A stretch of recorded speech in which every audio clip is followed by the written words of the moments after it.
Welcome, boys and girls, to another episode here at the Testament Trove Center. Remember, today's Bible point is God's love for you is foolproof. And you know what, boys and girls? We are going to see the life of Reverend Solomon.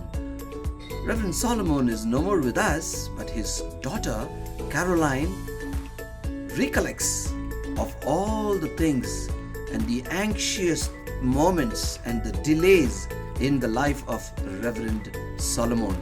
And are you ready for going to the video? God's love for you is foolproof.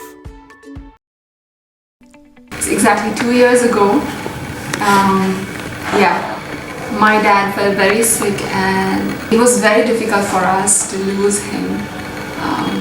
My dad clearly belongs to the Gypsy tribe.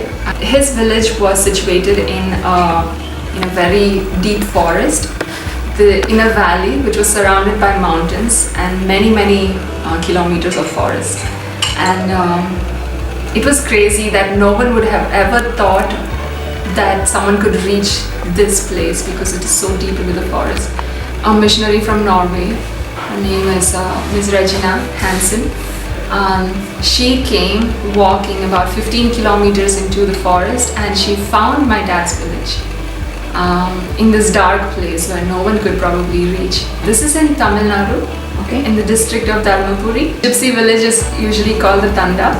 Okay. So he lived in a Tanda.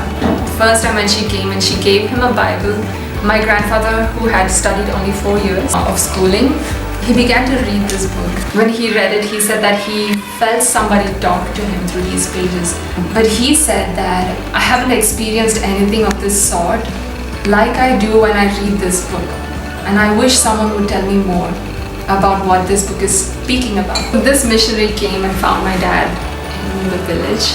And in the beginning when she came, she didn't know the language, so she tried to make accents and talk to them.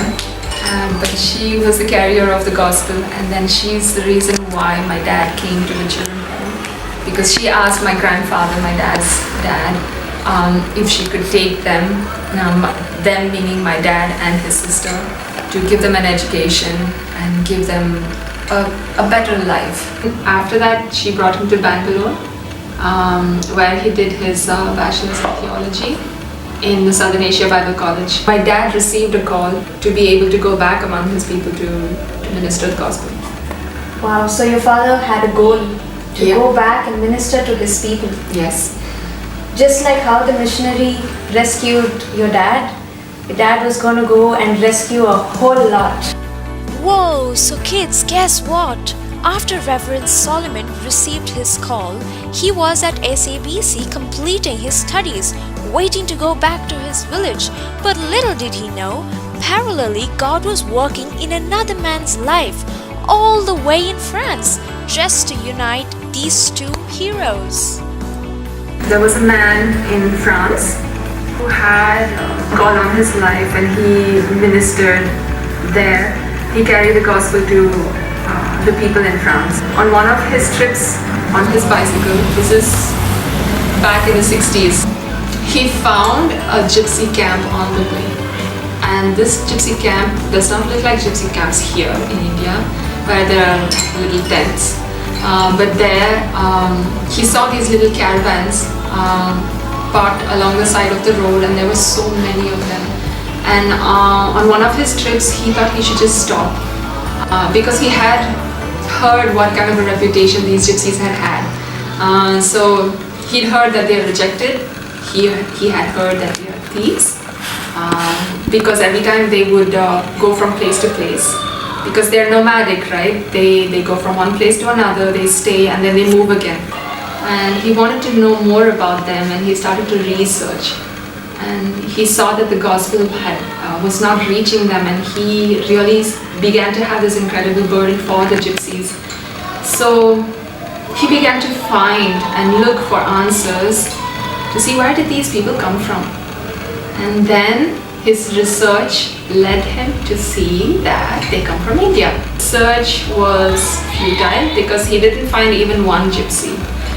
He didn't meet even one gypsy. But he kept coming. Maybe God just kept bringing him back. This was in the year 1979. He had heard that there was a gypsy boy in Bangalore, so he came to the SABC, and during chapter time he met my dad in this place, and then he spoke to my dad and he said, "Would you like to work for your people with me?" He said yes, and they shook hands and they embarked on this journey to start the work. Well, shortly after my dad and mom got married, they worked in a children's home, in fact. They Here took in care Bangalore? No, this was also in the district of Dharmapuri. Okay. So they took care of one children's home. It was for the gypsies. And then they moved to Bangalore. And that's how they began the work here. And then they started the Bible college here for the gypsies specifically. And by then there were many children's homes opened. And then after that, more children's homes. And then it led to being 54 children's homes as of now, with almost 2,000 children altogether. Dear children, just as Reverend Solomon reached out to stranded and marooned people, we too can reach out to help our struggling family and friends. God bless you. Be strong and courageous. Do not be afraid or terrified because of them, for the Lord your God goes with you. He will never leave you or forsake you. Deuteronomy 31 verse 6.